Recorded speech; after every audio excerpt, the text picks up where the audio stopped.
How did you transition into becoming like a hip hop rapper or wanting to be a rapper? Like, how did that fall in line? So I always wanted to be a rapper. I actually have a clip.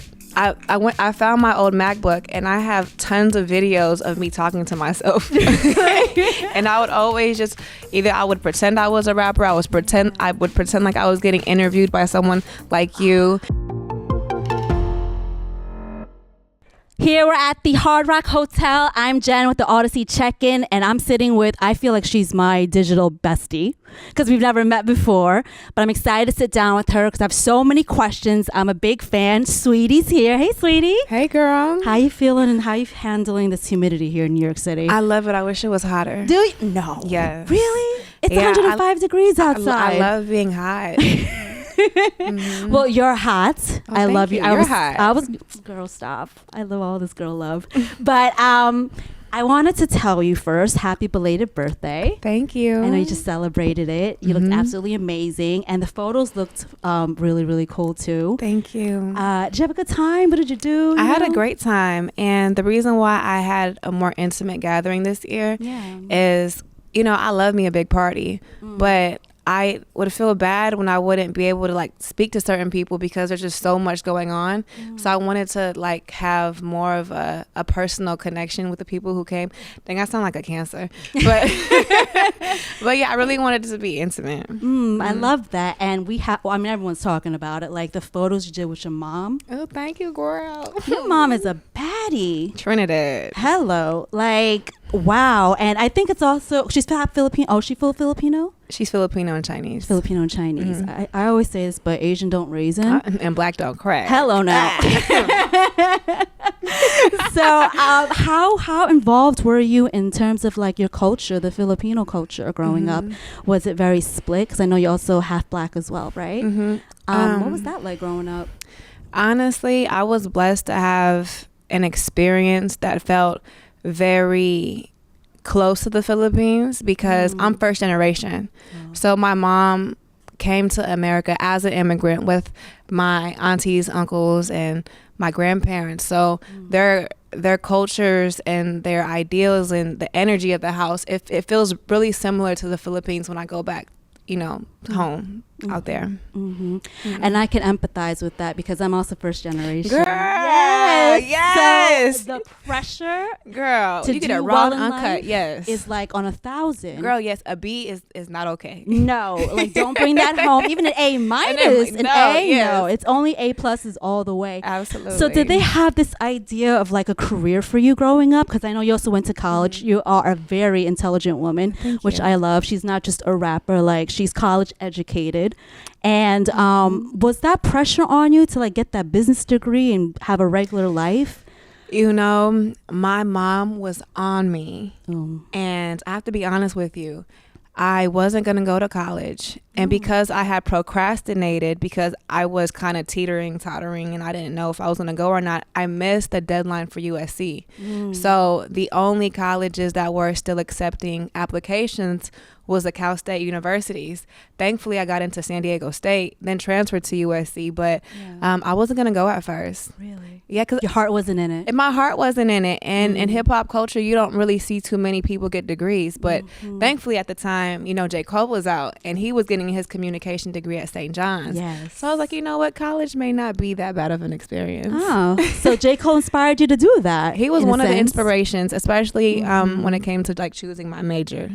So how it was a plethora of things that made me eventually push me to go to school. And I wanted to get out the house. So going to school was the perfect way to go to another city.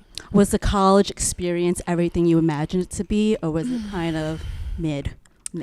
I think one of my biggest regrets was not being as outgoing as I am now compared to how I was in college. I kind of like went to class, would go back to my dorm, went to class, and like just wasn't as involved as I should be on campus, especially at USC. But at San Diego, because I had that incoming freshman experience, I did have like, relationships with some of the girls I came in with, and that was cool. But I wish I was more active on campus. at USC, but not really at San Diego because I was a dancer. I danced for the dance team. And like I said, the incoming freshman experience is so special. It is. It is. It is. It's something you never really get to experience again. Ever. Which is why I tell like the younger generation and the kids in high school, even if you don't want to go to college, just try it for a semester because you're never going to be able to be a true freshman again. That's a good gem right there. And if you don't like it, that's it. You could just exit, you know? Right. Unless you are born to immigrant parents, right? And they'll be upset about that. When I left fashion school, I went to Fashion Institute of Technology here, FIT. Okay, FIT. Here. Okay. And my mother lost her shit when I left to pursue entertainment. Because, entertainment isn't really an ideal career when it comes to the Asian culture. I think it's only because they feel like it's not attainable, right? Because that's why I love that you're also, part Asian, because it's showing others out there that they can do the same. You don't have to be the doctor. You don't have to be the business owner, unless you want to, obviously. Like, there's room for us in the entertainment field. Absolutely. So I just want you to know that's very inspiring to us out Thank there. you. Yeah, for sure. So your experience in college, how did you transition into becoming like a hip hop rapper or wanting to be a rapper? Like, how did that fall in line? So I always wanted to be a rapper. I actually have a clip. I found my old MacBook and I have tons of videos of me talking to myself. And I would always just I would pretend I was a rapper. I would pretend like I was getting interviewed by someone like you. Girl, no one was on the other side though. It was just you. It was just me, but I was just like living in it. It's visualization. It was visual manifestation. Yes, all of that. Yes. And this was happening as early as like my senior year in high school. Wow. Girl, lots of videos. And that was one of the main reasons why I did want to stay at home, because I was like, maybe I should just work on like a mixtape. But then I eventually went to college. So during that time, I mean, did your mother or your parents know that you were aspiring to do that, or you were keeping it low key? Oh, they knew. My dad was one of the first people who found out that I wanted to rap. He was so excited. Was he? Yeah, he was. He seems like a real dude. Yeah, he's like, I mean, you cool. post him on social. I don't really know him. I only know from what you post, but he seems like he'll tell you like it is. Like, that's all he would do. Like, baby, if it sucks, you got to do better. Or, he's like that. No. Yes. There was some times he'd be like, go rewrite that. You could do a better job. Well, I mean, look at you now, right? Thank you. It worked out perfectly. There's a video that's been circulating that I really resonated with. You doing a sit-down interview with someone. And I love how open you are about your journey. Because, a lot of these artists, they only show the good side when they make it. Occasionally, maybe some rough times, but you are so transparent with where you were and where you are now. Specifically, what stuck out to me was that broke video. Like, I don't mean to say it like that. No, but that's what it was. But, I mention it because, a lot of people are going through rough times right now. And they want to hear words of encouragement. Things are going to be okay. So take me back to that time, because the thing is, it's not just about not having money. Like, your mental, your psychological, everything that affects you too. How you go about from day to day, how you interact with people. So during that time, can you explain how difficult it was for you, if you want to go there? But yeah, I would say what was difficult for me was having to figure out how I was going to pay my bills each month, because after I'd pay my bills, like, my account would go down to whatever the amount it would go down to. That was stressful. But what I will say, my body was really in shape, because all I would eat was like ground turkey, rice, peanut butter sandwiches. Like, my diet was really limited, and that's all you could afford. That's all I could afford. But I look back at that diet and I'm like, maybe I should try that sometime. It was working. For the wrong reasons. Yeah, I benefited some way and somehow. But at least for me, when I admire an artist, I like to know where they come from, because it normalizes the process sometimes. The process is a roller coaster. Yes. So it helps because it lets me know that everyone has their highs and their lows. And it makes me feel less less lonely, you know, when you're going through something. Yeah, and I think Arnie said this right, but it humanizes you as well. Yeah. Because people don't really know what someone goes through, right? Unless they Right. express it. And some people don't express it and they keep it internalized. And so Right. for you to be honestly so brave to even talk about that, like, you know, some people don't want to know that they were broke at one time, eating ground turkey and brown rice or whatever you would say. You know what I mean? Like, people don't want to know that. So it's very, very courageous for you to do that. I'm glad you got out of that rut. Thank eventually. you. Yeah, for sure. So let's talk about the music. I know we were getting deep. Love the new record, NANi. It's Thank like you. a sensation all over TikTok and Richtivities. That's the record I put on in my car. Really? Yeah, when I want to feel like a boss bitch. Like I have a playlist. I love that. Yeah, and that's definitely one of it. So your music, it's I feel like it's very women empowerment centric. Is that right for me to say? I would like it to be. Oh, yeah. I hope I'm doing that. Okay. Yeah, no, you are. So how does your thought process goes when you're putting together a record? It depends on what kind of record it is. For Richtivities, that was very topic based. And it actually came from an experience where I was on a yacht with me and my homegirls. We were drinking champagne. We were riding jet skis. Yes. We were ordering like food to the boat. The food was being delivered to us. It was like a crazy experience. And I was like, this is a Richtivity. Yes. And no, it really like a rich activity. And I love that. that's what inspired that song.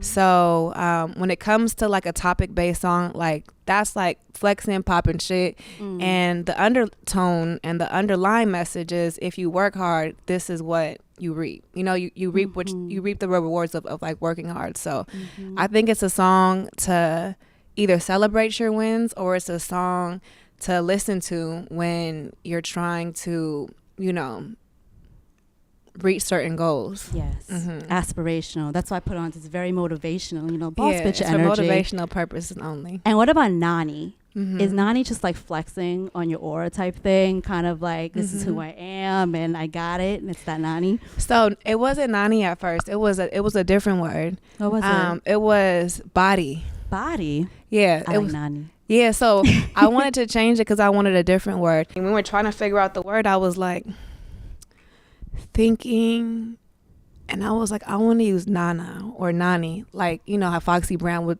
talk about the Il Nana. Yes. And I love the way she was able to apply different meanings to it. It didn't mean one thing. So I was like, let's take that and apply it to this song, but let's use Nani and not Nana. So NANi is kind of like a derivative from Foxy Brown's brand. So shout out to Foxy Brown. Oh, exclusive. But have you ever said that before? Oh, damn. I got something special. It's okay. I didn't know that. Yeah, she was the inspiration for that. My Foxy. mom listened to a lot of Foxy Brown growing up. I love your mom. I got to meet her one day. I feel like me and her would be cool. She's a really interesting woman. Is she? Yeah. I'm from Brooklyn, so you know. That's right, girl. You know, hello. So Foxy Brown Foxy and Kim is our trophy rappers. My mom was a really big music head, like when it comes to all types of genres though. So I think that's why I love, and I haven't really put out the records where I'm experimenting with different genres. However, I have, and I would say my love for other types of music comes from my mom. Like what? What are you into? Well, you also did the international records, right? With the Indian rapper Diljit. Yeah. Diljit. Yes. Yeah. When I was record's hard. Thank you. When I was in the studio with them, they were teaching me. Oh, you were together in the studio? Yes. So you didn't send the verse in? No. Oh wow. And I love working that way. I feel like that's how you get the most out of the art, because I feel like he's doing his best, I'm doing my best. We have our team around, they're really supportive. And it's probably like one of my most favorite studio experiences. Really? Just great energy all around. Great energy, and they were teaching me how to say certain words. Ooh. Yeah, I learned how to say kuti. What does kuti mean? It can mean several things. It means like, you know, being hot, being that bitch, that man. Ooh, it's kuti. just like that. Yeah, it's just like depending on how you use it, that's what it means. Yeah, and I don't think I would have got that real time feedback if we were sending records back and forth to each other. Yes, and I love that you're so internationally based as well. Like you also worked with the K-pop group, right? IVE, am I saying that? IVE. So you're just all over the world. I love that verse too. Yes, it's a fun record. Yeah, thank you. Were you in the studio together, or did you send that in for that? Well, they stay in Korea, so I actually met them the day we shot the music video, and they were so much fun. I love that. Did you try Korean food when you were over there? I've tried Korean food, period. Yeah, I'm from the Bay. We got all types of food up there. You're a big, did you expect your food cravings to be that big of a sensation on social media? No, I didn't. No. I didn't. Yeah, this is just me. I'm just eating food. I love food. What's the wildest combination you've ever had? The wildest combination? Crushing up hot Cheetos and putting them on my tuna roll. That's not too wild. People put chips on tuna sandwiches. Really? I hope that makes you feel regular. Well, tuna, like sushi tuna roll? A tuna roll. You mean sushi? Yeah, sushi tuna roll. Oh, yeah, that's special. But it's really good because it's I'll give you the run, sis. No, but I feel like it puts the spice into it, like the wasabi. Facts. And it adds a crunch. Facts. To it. I like crunch, so maybe I'll try that. You should try it. I'll try that one day. When you cut your hair, I want to explain to the people out there what that means. Like, women and their hair, that connection is so deep. So deep. So when I saw you post it up on the gram that you shaved it, I was like, wow, that took, I'm sure, a long time for you to decide. Possibly no. So I had decided I was going to cut my hair when I dyed my hair blonde. So I had dyed my hair blonde that year, I believe in March or April. Yeah. But at that, I knew I was going to cut my hair. So I didn't want to cut a whole bunch of like healthy hair. I was like, if I cut my hair, let me go all out. I'm crashing out with my hair. So I dyed my hair blonde, auburn, red. I don't know if I'm missing a color, but that's why I was dyeing my hair all these colors, because I knew at the end of the year I was going to cut my hair off. Oh, really? That was the reason? I already knew. Forgive me if I'm wrong, but I remember you put a caption underneath. Like, was there a deeper meaning behind cutting off your hair? Yes. So during that time, I had discovered meditation. And through meditation, there was a lot of self-discovery that I had learned about myself. And when I was like doing my research on certain things, they had the article explained how hair holds on to memory and energy of the past. So you know, I was like, I feel like I'm becoming a new woman. I want a fresh start. Top of next year, I'm gonna cut off all my hair. I'm about to drop my album. It's gonna be my look for the rollout. I feel like it just made sense for every part of my life. Oh, girl, I cut that hair. You sure did. I felt so naked. Did you really? I would always do this. I always felt like there was like something like it felt behind you, or what no, do you mean, it just felt like I felt naked. Oh, so I always felt like something was about to touch my hair. Really? Yeah, I just felt like you didn't feel protected for some reason, right? My head just felt so exposed. And but did you feel liberated though? I felt extremely liberated. Extremely liberated. However, I think that it actually jump-started the work, the self-work that was to come for the next 2 years. Like, I feel like I'm finally coming out of that journey of like self-discovery. And me shaving my head kind of like really pushed me to do that. It was your spiritual awakening, so to speak, right? Yes. It definitely cleaned your energy, I feel. It cleansed my energy, but it also, like, I thought it was going to solve all my problems. I thought I was going to start fresh. No, it really made me have to reevaluate almost every aspect and part of my life. Do you see the power in just cutting your hair as a woman? That's what that does, right? Like, you wouldn't even think something that you wash every day or play with every day or get done every day has that deep of a connection. But again, you are so brave for doing that, because not any woman would be open to doing that, and for such a profound reason. I have one final question, okay? So we're talking about music with this. If it's the soundtrack of your life, what 3 songs are on it? The soundtrack of my life? Yes, 3. Oh my gosh. Comes to mind. The 3 that comes to mind? Ooh. Okay, I have 2. I have one more. Okay. Ooh. This is really good.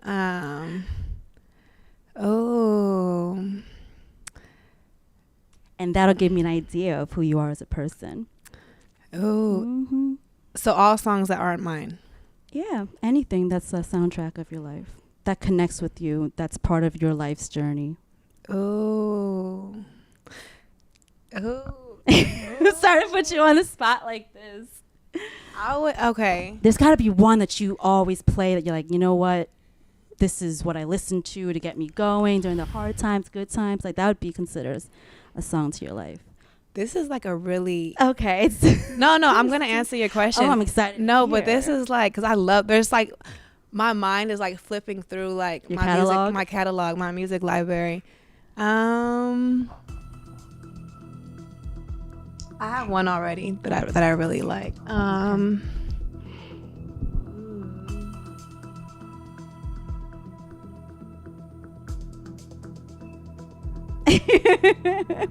The anticipation's killing me right now because now I need to know. It's killing me too. Okay, so I have two. If you can't give me three, then yeah, just give me one. No, I have a lot that I want to pick. Oh, okay. So I'm just trying you want like a top 10, like a full no, album? No, it's okay. I just need one more. I have that one. I have that one. Okay. And then my last one. What's my last one? Oh. Okay. Ooh. Oh. Ooh. Okay. I have three. Okay. Dang. I know when I leave here, I'm going to be like, I should have said this. Okay. For inspiration and when I'm like not feeling my best, I like Imaginary Players by Jay-Z. Ooh. I like how he's talking shit. Yeah. And I like how he's just like highlighting his accomplishments and just saying, okay, you do that, but I do this. And I feel like I relate a lot to those lyrics. Okay. A Good lot. Choice. Great choice. I would say Icy Girl by me. Only because it's such a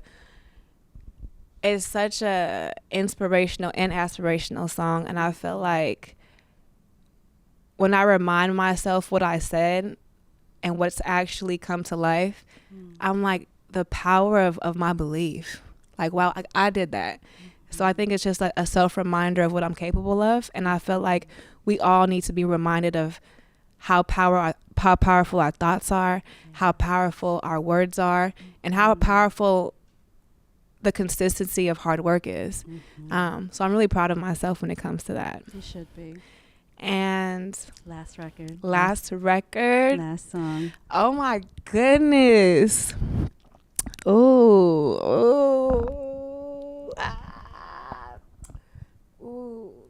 I would say Day and Night by Daybull. Really? Do you know who that is? No. Oh my gosh, it's so good. But he does like I thought you